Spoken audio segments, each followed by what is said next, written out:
ഗോപൻ ചളകി പോകും കേട്ടോ. ഇവിടെ മന്മത തന്റെ ഏരിയയിലത്തെ ലെറ്ററൊക്കെ എന്തിനാണ് എന്റെ സെഞ്ചിൽ കൊണ്ട് വെക്കണേ? എടാ ഇയാളെല്ലാം കൂടെ വാരി എടുത്തോണ്ട് വിട്ടപ്പോ ഞാനാ കുറ്റക്കാരൻ. എന്ത് ഞാൻ വാരി എടുത്തോണ്ട് വിടും? വായിക്കാറില്ലെങ്കിൽ അത് പറയും. എന്താ ഇവിടെ ബഹളം? എന്റെ മാഡം 10-20 കൊല്ലമായിട്ട് ഇയാൾ ഇവിടെ ജോലിയാണ്. ഇപ്പോഴും ഇയാൾക്ക് മലയാളം വരെ വായിക്കാൻ അറിയില്ല. മാത്രമല്ല കണ്ണും കാണുകയാണ്. അതെ, അത് വെറുതെ ഇല്ലാത്ത പറയരുത് കേട്ടോ. പിന്നെ താൻ ഇതെന്തിനാണ് ഷോക്ക് വെച്ചേക്കണതാണ്? അതെ, നിങ്ങൾ ഇങ്ങനെ കുട്ടികളെ പോലെ തുടങ്ങിയ കഷ്ടാണ് നാട്ടുകാരെ കൊണ്ട് പറയിക്കാൻ വേണ്ടിട്ട്. മാഡം ഇയാളുടെ കഥകൾ അറിയണമെങ്കിൽ നമ്മുടെ പഴയ പോസ്റ്റ് മാസ്റ്റർ ഉണ്ടല്ലോ സത്യശീലൻ സാറ്, ഇപ്പോഴത്തെ നമ്മുടെ സൂപ്പറുണ്ട്, സാറിനോട് ചോദിച്ചാൽ പറഞ്ഞു തരും. പറഞ്ഞുതരും. സാറോട് ചോദിച്ചാൽ മതി. മാഡം ഒന്ന് സൂക്ഷിക്കണമല്ല. ഇപ്പൊ ഒന്ന് മിണ്ടാതിരിക്കാൻ ഞാൻ എന്ത് ചെയ്യണം?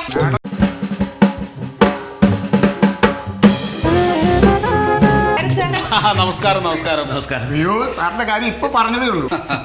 ആ പഴയ ശീലം എപ്പോഴും നിർത്തിയിട്ടില്ല. ഈ അലപ്പ് അല്ല അതെവിടെ നിർത്താനാ? ചൊട്ടയിലെ ശീലം ചുടല വരേതാണല്ലോ സാറേ. ഞങ്ങൾക്ക് അതില്ലേ അന്നത്തെ ദിവസം ജോലി ചെയ്യാൻ എന്തോ ഒരു ബുദ്ധിമുട്ട് പോലെ. ശീലിച്ചു പോയില്ലേ സാറേ? നാണം വേണോ? നാണം അതില്ലെങ്കിൽ എന്ത് പറഞ്ഞിട്ടും കാര്യമില്ല. അല്ല ഇത് വെപ്പാണോ വരയാണോ? ഇത് ഒറിജിനലാണ് സാറേ. ആണോ? അയ്യോ ഒരുപാട് കഷ്ടപ്പെട്ട് കാണും. സുഖല്ലേ? ഓ പരമസുഖം. കുട്ടികൾ 2 പേര്, ഒരു മോനും ഒരു മോളും. അവിടെ നിൽക്കട്ടെ. തനിക്ക് കുട്ടികളായില്ലേ? കല്യാണം കഴിച്ചിട്ടില്ല സാറേ. വീണ്ടും പഴയ പടി തന്നെ. നടക്കട്ടെ നടക്കട്ടെ. അയ്യോ വേണ്ട, ഞാനിവിടെ ഇരുന്നോളാം. നിങ്ങൾക്ക് എഴുന്നേക്കണമെങ്കിൽ ഞാൻ എഴുന്നേറ്റ് തരണ്ടേ? അവിടെ ഇരുന്നു. എന്ത് പറയുന്നു? സുഖം. സാറേ ഞാൻ കത്ത് കൊടുക്കാൻ. അയ്യോ ഇപ്പൊ കത്തൊക്കെ കൊടുക്കാൻ തുടങ്ങിയോ? വെയിലാണ്, വെയില്.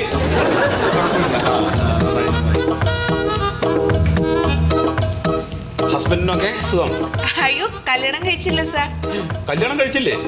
എന്നാ എത്രയും പെട്ടെന്ന് കല്യാണം കഴിക്കണം. ഇവിടെ ചില പ്രശ്നക്കാരൊക്കെ ഉണ്ട്. ഇനി നമുക്ക് കാര്യത്തിലേക്ക് വരാം. വളരെ നല്ല രീതിയിൽ നടന്നു പോയിക്കൊണ്ടിരുന്ന ഒരു സ്ഥാപനമാണിത്. നിങ്ങളായിട്ട് ഇത് നശിപ്പിക്കരുത്. നിങ്ങളുടെ പെർഫോമൻസ് വളരെ വീക്കാണ്. സാറെന്താ ഇങ്ങനെ പറയണേ? സുകന്യാ സമൃദ്ധി പദ്ധതിയുടെ ടാർഗറ്റിന്റെ 4-1 പോലും നിങ്ങൾ എത്തിയിട്ടില്ല.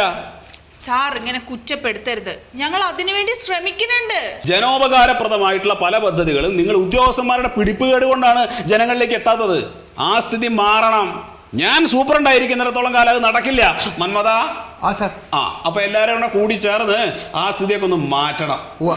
എന്തോ കാര്യങ്ങൾ നടക്കണ്ടേ? നമസ്കാരം. എൻ്റെ പേര് നിഷാദ് കോയ എന്നാണ്. എൻ്റെ ഫാദർ കോയ. ഇവിടെ ഈ കിസാൻ വികാസ് പത്രം എന്ന് പറഞ്ഞൊരു പദ്ധതിയിൽ ഫാദർ കുറച്ച് പൈസ നിക്ഷേപിച്ചിട്ടുണ്ടായിരുന്നേ. അപ്പോൾ അത് ഇവിടുത്തെ എന്തോ ഒരു മിസ്റ്റേക്ക് കാരണം പിന്നെ കാലാവധി തികഞ്ഞിട്ടില്ല എന്നൊക്കെ പറഞ്ഞ വാപ്പ കുറേ നാൾ ഇതിൻ്റെ പുറകിൽ കേസും കാര്യങ്ങളൊക്കെ ആയിട്ട് നടന്നതാണ്. പിന്നെ അത് ഇപ്പോൾ വിധിയായിട്ടുണ്ട്. അപ്പോൾ അത് അതിൻ്റെ ഒരു കോയ. കോയ എൻ്റെ ഫാദറാണ്. അതെ, ഇല്ലിക്കൽ കോയ. ഇല്ലിക്കൽ കോയ. സ്വാതന്ത്ര്യ സമര സേനാനി. അതെൻ്റെ ഉപ്പൂപ്പ. അത് ഉപ്പൂപ്പയാണ്. നിങ്ങൾ കോയാണ്? ഞാൻ കോയ. അല്ല എൻ്റെ പേര് നിഷാദ്. നിഷാദ്. ഇയാളുടെ വാപ്പ കോയ. ഞാൻ പോസ്റ്റ് മാഷായിരിക്കുന്ന സമയത്ത് ഈ കിസാൻ വികാസ് പത്രയിൽ പൈസ നിക്ഷേപിച്ചു. ഇയാളെ 5 വർഷം കഴിഞ്ഞിട്ട് പൈസ പിൻവലിക്കണം എന്ന് പറഞ്ഞിട്ട് വന്നു. പക്ഷേ നമ്മുടെ കാലാവധി 8 വർഷവും 4 മാസമാണല്ലോ. ഇയാളുടെ പാസ്ബുക്കിൽ 5 വർഷം കഴിഞ്ഞാൽ കാലാവധി തീരുന്ന് എഴുതിയിട്ടുണ്ടായിരുന്നു. അതൊരു ക്ലറിക്കൽ മിസ്റ്റേക്കാണ്. കോയക്ക് പൈസ വേണം, നമ്മൾ പൈസ കൊടുക്കൂല. ഇയാൾ നേരെ ജില്ലാ ഉപഭോക്തൃ ഫോറത്തിൽ കൊണ്ടുപോയി കേസ് കൊടുത്തു. കേസ് ഇയാൾക്ക് അനുകൂലമായിട്ട് വരികയും ചെയ്തു. അപ്പോൾ നമ്മൾ എന്ത് ചെയ്തു? നേരെ സംസ്ഥാന ഫോറത്തിൽ അപ്പീൽ കൊടുത്തു. അവിടെ നമ്മൾ തോറ്റു. അപ്പോൾ നമ്മൾ ദേശീയ ഉപഭോക്തൃ ഫോറത്തിൽ അപ്പീൽ കൊടുത്തു. അവിടെയും നമ്മൾ തോറ്റു. അവസാനം സുപ്രീം കോടതി വരെ പോയി. അവിടെയും നമ്മൾ തോറ്റു.